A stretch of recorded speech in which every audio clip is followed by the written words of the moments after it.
Okay, y'all, this is the butterfly version of the fairy house, or rather, I added butterflies to the fairy house.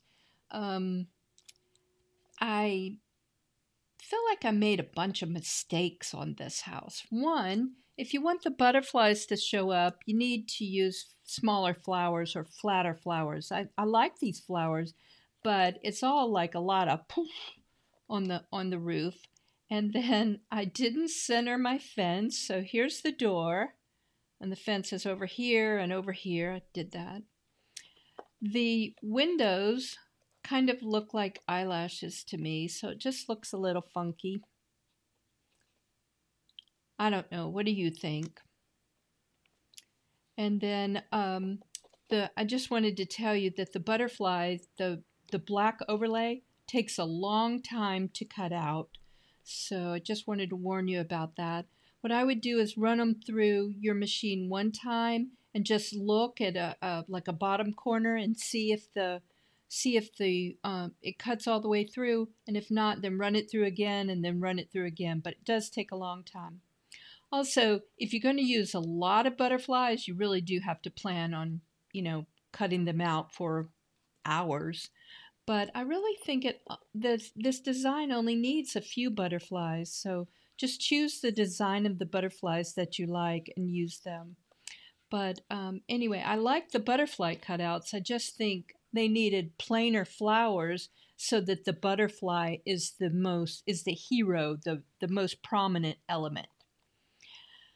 Okay, anyway, so next I'm going to show you how it looks in Cricut Design Space, or rather, how it looks in this issue of Cricut Design Space. Cricut Design Space is always being updated. And then I'm going to show you just putting them together real briefly.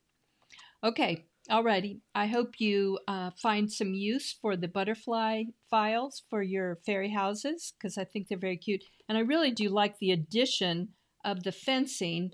I just didn't center it with my base. That's the only thing. But it was really easy, and it glued on really nicely. So anyway, alrighty. Y'all have fun. Okay, I just want to show you a little bit about the butterfly file in Cricut Design Space. We're using these butterflies to decorate our fairy houses. So this is the file. I've already pulled it up, and now I'm going to click Continue, this button in the lower right-hand corner. Now it says Upload. We're on the Image Details page. So I'm going to click Upload. And this is the way it looks in this current version of Cricut Design Space. Now, you know they always upgrade it and change things, so I just want to show you how this file looks now. I've minimized it so I can see the entire file on Cricut Design Space on this screen, this canvas. And first thing, we always go over and ungroup. And for some reason, in this version of Cricut Design Space, things that I've grouped together are not staying grouped. So this fence has a score line, and the score line is right before it. It should be grouped together, but it's not. And I haven't figured out why yet, but I just want to show you how to fix it. So you know this score line. Remember, whenever it's in red, that means it's a score line, and it belongs to this fence object. So let's go ahead and convert the score line under the operations menu to score. So I click score, and let's click the fence that it belongs to. So we can select it here, or we can select it here. We need both. We need the score line and we need the fence, and attach them. And now Cricut will cut them out and score appropriately. This little funky door has a similar thing. So the door, these little lines are supposed to be drawn. And notice that it's in black because I drew the lines in black on when I did the design. So let's go to the operations menu and pick pen. And then the door piece is right below it. So let's select both of those. So I'm going to actually use the shift key. So I've got both the drawn part and the door. Or you could select them both this way by outlining them and select. So we'll select both of those and then attach them. And now the Cricut will draw on this piece before it cuts it out. And really those are the only things. Well, I always delete my scale square. No, I duplicated it. I meant to delete it and delete this one. And then we can cut it out. These pieces for the butterfly are very intricate and take a long time to cut out. And on the smaller pieces, I left off the antenna because they just don't cut properly. So I just kind of want to warn you about that. And what I suggest is that you check when you cut it out the first time, you check to see if it looks like it's cutting out properly, and if not, then run it through again. The hardest ones to cut are this particular butterfly, kind of the black overlay, and the swallowtail. These cut out pretty easily. I think that's it that I need to tell you about for the butterflies for the fairy house. And it's really cute, so I hope you will make it. Alrighty, let's go to the fun part, construction. Now I'm going to show you a little bit about using the butterflies on one of the fairy houses. This one is almost done. I just used kind of plain flower on the roof. This is the hexagon pattern, and this is the Cricut Joy version of the hexagon pattern, and the difference is the height of the chimney, of the roof. So I made this shorter so you can cut it on a regular Cricut Joy, not just the Cricut Joy Extra. So the pieces in your pattern are, I included a little fence. I thought a fence would be fun. There are a number of butterfly patterns. There are three main butterflies. There's a swallow. I think this one was based on a monarch. It's just kind of a plain blue one. And then a swallowtail. My big swallowtail didn't cut out on my Cricut. I'll go ahead and show you that. Okay, this is my cardstock. And at some point, which really I think was around here, a little piece got stuck on my blade and I didn't check it. And so it just didn't quite cut them out. So I have my swallowtails arranged on the bottom, so only a couple of them cut out. But so that's just kind of a reminder to check to make sure that stuff isn't getting stuck. And I think it happened just because I have all these little tiny cutouts on the swallowtail file. So I only have a couple of them with the black pieces. But you can use just the plain. And if they were really tiny, I left off the antennas. So the butterflies are in the file, the fence is in the file. There are a couple of windows. I thought these windows were kind of fun. You don't have to use them, of course, but I thought they were kind of fun for our butterfly, sort of our butterfly fairy house. And I think that's about it. Windows and the fence. The fence is kind of new. All right, so first I'm going to set my little house aside. I'm going to glue some of these together. Now, I included the antenna on some of the larger pieces in case you just wanted, just regular blue butterflies and you didn't want to have to go through all the trouble of cutting these intricate pieces, which actually took a long time. So I left the antenna on, but if you're going to be gluing, let me flip it so that it's correct. I drew these from real photos of butterflies. So rather than try to glue antennas together, what I would do is just trim these off. So I would trim the background antennas off rather than try to match up antennae, whatever plural of antenna is. So I just wanted to show you that. And really, you just glue them together as you'd expect. One person mentioned that they found a glue pen with like a fine tip. That would work really nice here. Wait, let's make sure I'm doing it. I'm applying the glue to the right side. Nope. There we go.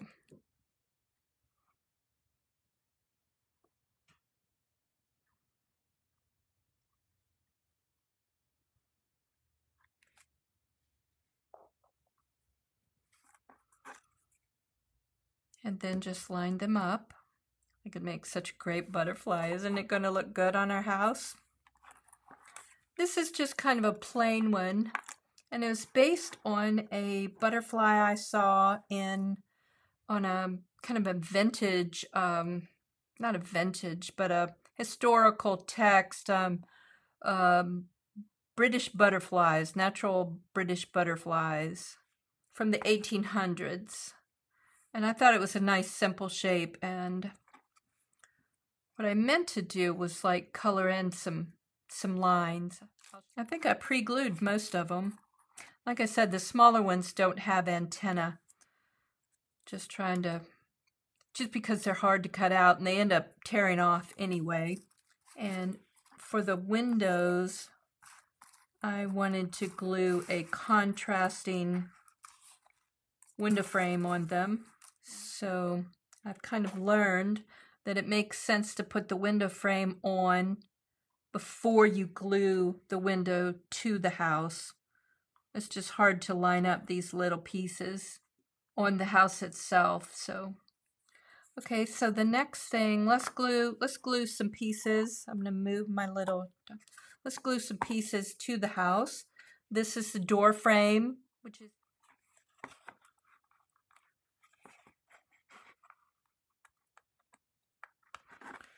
okay, now let's do some windows. On this house, since it's 6-sided, one is the door, we're going to go ahead and put 5 windows on. I kind of like it. I like it more from the side where you see the dimension. And they're 2 different patterns.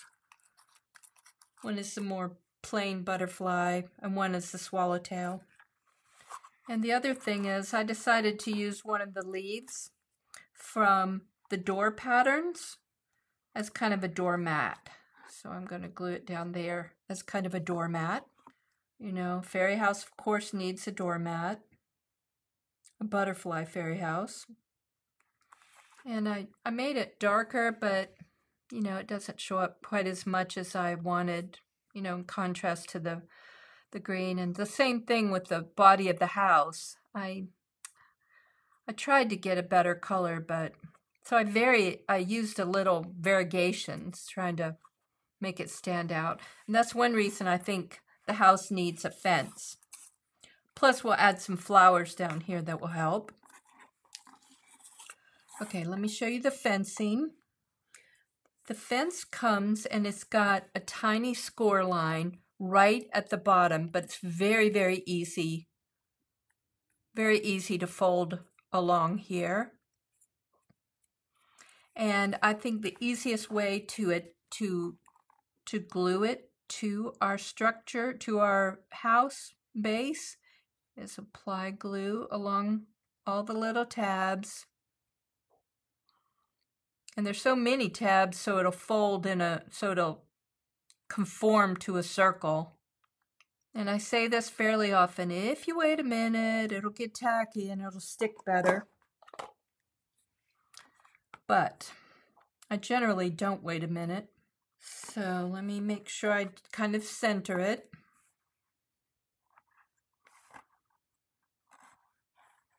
And then slide it under. That way you're not like trying to hold down all these little tabs, and just apply pressure to get it to glue. See, that's pretty easy. Then if you've got it on a non-stick surface, you just let it dry there, like a glass mat or a cutting mat that you can clean the glue off of. See? Easy. Alrighty, let's add a few. I guess I should have added flowers first, because my fence makes it harder to put them in place. Not impossible, but a little harder. And let's see, what's next? I believe the next step is adding our little butterflies. Okay, so you have to figure out how to add the butterflies. What glue, what you want to use as the glue contact point. So I'm actually going to use the body of the butterfly as the contact point. So I got to figure out where it works. Let's see. Oh, I guess I should leave this on so that wherever I put this butterfly won't interfere. It's not a big contact point, not on this particular butterfly.